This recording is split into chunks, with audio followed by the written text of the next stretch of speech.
kembalinya dari kuburan itu, siapa yang dijumpai perempuan? Siapa?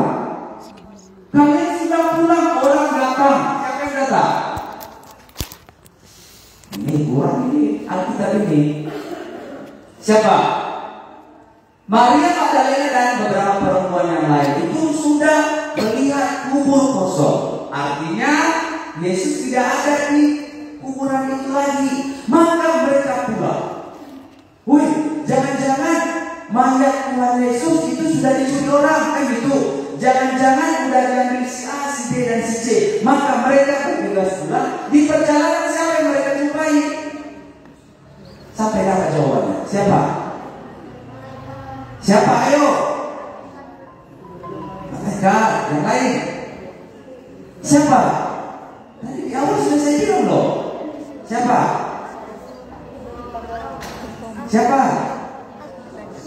Ini kita bukan versi-versi, tapi berdasarkan Alkitab ya. Ketika Maria Magdalena sudah sampai dan perempuan-perempuan lain ya, sudah sampai di kuburan mayat Yesus tidak ada lagi, mereka bergegas pulang. Walaupun di dalam kuburan itu mereka sudah melihat siapa. Tapi pertanyaannya saya bukan mengatakan atau bertanya siapa yang dijumpai di kuburan, tidak. Dalam perjalanannya itu siapa yang mereka jumpai? Kalian pulang, ada yang datang. Siapa yang datang itu? Siapa? Siapa? Para murid Yesus. Itu mereka sudah pulang keluar dari kuburan. Dan ingat, kalau kalian baca Alkitab, yang melihat pertama sekali kubur kosong itu bukan murid Yesus, tetapi Maria Magdalena dan beberapa perempuan lainnya. Dalam tradisi Yahudi, kalau sudah ada menentukan kebenaran, kalau sudah ada 2-3 orang menyampaikan itu, maka itu sudah dianggap kebenaran. Kalau 1 orang belum, tapi kalau 2-3 orang itu sudah dianggap suatu kebenaran, bukan pembenaran. Beda pembenaran ya. Pembenaran boleh salah, tapi kalau sekelompok orang bilang-bilang benar. Tapi kalau kebenaran itu nyata. Jadi karena mereka sudah ada masih Maria Magdalena dan beberapa perempuan lainnya, mereka pulang, lalu para murid Yesus mereka jumpa di jalan. Mungkin mereka manggil entah anakku, entah saudara yang lain.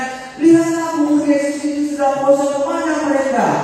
Tadi kami jumpai di sana, katanya Yesus sudah bangkit. Siapa dijumpai di dalam gua itu?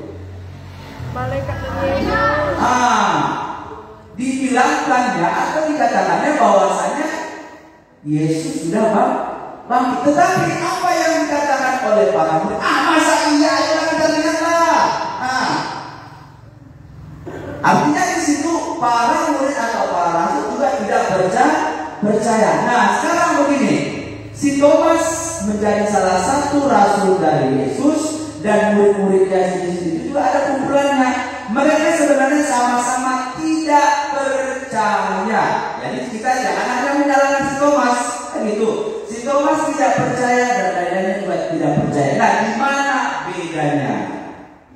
Murid-murid yang lain mereka tidak percaya pada awalnya, tetapi lama-kelamaan mereka bisa percaya. Nah, dia di levelnya saja, di persentasenya saja. Artinya si Thomas ini kurang percaya itu apa? Krisis kepercayaan itu lebih besar dibandingkan yang lain. Dari mana bisa kita lihat di Alkitabmu? Sebelum saya, yuk, sebelum tanganku, coba lihat Alkitabnya. Kan parah itu kan? Apa dia bilang di situ? Sebelum, coba, sebelum. Jangan terbiasa ngomong berkumur-kumur gitu, coba. Nah, masukan saya sebagai pimpinan retret kali ini, cobalah entah nanti di tahun depan BKSN ini ya, tentang Alkitab itu diperdalam begitu. Saya lihat tadi membuka Alkitab juga sangat lambat. Nah, sebagai seorang Katolik saya sangat salut dengan gereja-gereja Protestan lainnya. Mereka sangat menggalakkan itu namanya CCA, ya. Kita di sini sangat kurang, gitu. membuka Alkitab, membaca. Bukan saya salahkan, itu saya masukan saya lah. Coba lebih digalakkan, terutama nanti kalau ada BKSN. Nah kalau juga ada nanti pendekatan literasi, coba lebih diarahkan ke Alkitab begitu. Itu masukan dari saya. Nah, apa tadi dikatakan si Thomas?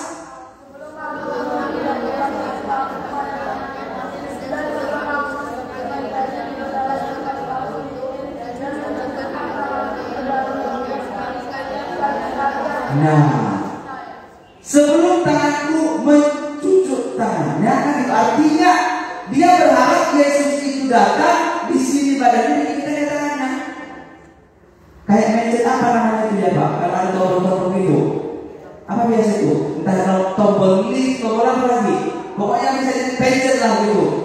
Karena pada zaman dahulu tidak ada itu pakai scan, buka begini, gitu. Masih tombol, masih manual. Kalau sekarang serba ada dari mata dan hidung segala macam. Kalau dulu harus disentuh. Nah dulu handphone kayak sentuh, sekarang saya tidak tahu. Sudah gini aja sudah bisa dia. Buka kunci handphone juga pakai sidik jari sudah bisa ya. Besok-besok pakai marker ini sudah bisa. Nah artinya dari cerita tersebut si Thomas itu mau bukti fisik. Ya saya mau percaya, saya mau lihat dulu. Dalam kehidupan sehari-hari juga kadang kita mengalami seperti itu anak-anak. Saya nggak percaya dia itu berhasil mana. Coba dulu lihat raportnya. Weh, si Budi juara 1 di kelasnya. Misalnya kan gitu.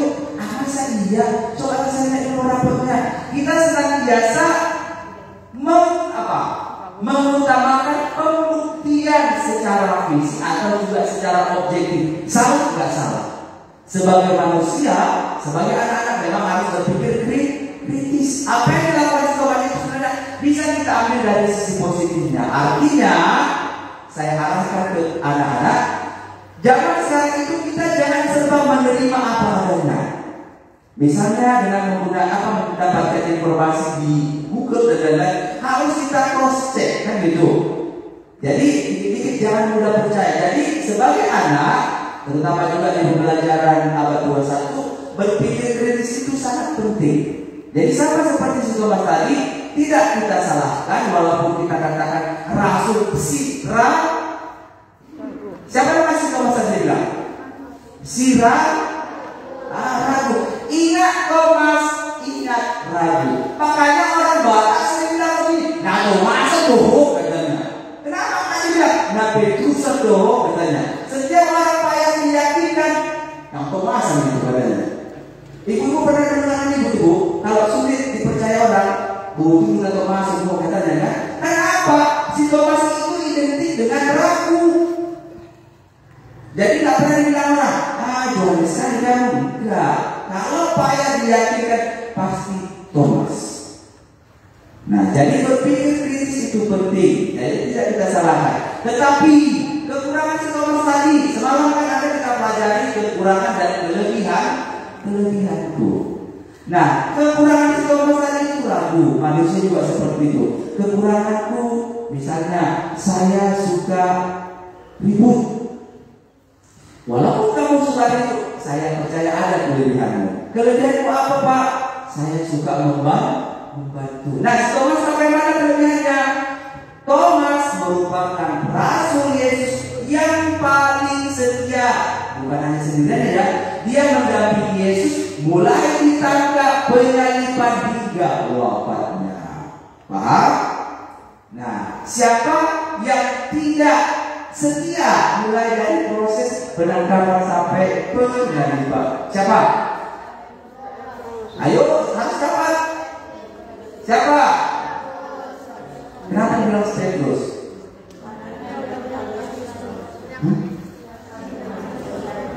Wih, Pak, ini kayaknya sering saya tengok ini loh. Aku gak kenal sama dia. Kan gitu, takut ditangkap. Lalu coba deh, kayak ini kemarin ini sering saya tengok jalan. Enggak Pak, saya gak kenal dia. Itu saya buat bahasa sederhana. Karena apa? Dia takut. Artinya kurang setia. Apa yang dibilang Yesus kemarin? Sebelum ayam berkokok, kamu akan berapa kali? 10 kali, 12 kali, 20 kali? 3 kali? Sebagai manusia kadang kita juga takut bertanggung jawab. Itu, tapi saya tidak menarikkan ke sana karena kita fokus kepada si Thomas. Jadi ingat, kekurangan si Thomas tadi apa? Dia ragu, tapi kelebihannya dia merupakan rasul yang paling setia. Jadi itu pelajaran dari Alkitab yang bisa kita pelajari hari ini atau yang bisa kita ambil. Artinya meskipun kita memiliki banyak kekurangan, yakinlah bahwasanya diri kita tetap punya kelebihan. Yang kurang baik itu kita perbaiki, yang sudah baik itu kita buat lagi lebih baik lagi. Nah, semoga firman yang sudah kita dengarkan pada pagi hari ini dapat menjadi sumber kekuatan bagi kita untuk menerangi segala perjalanan hidup kita.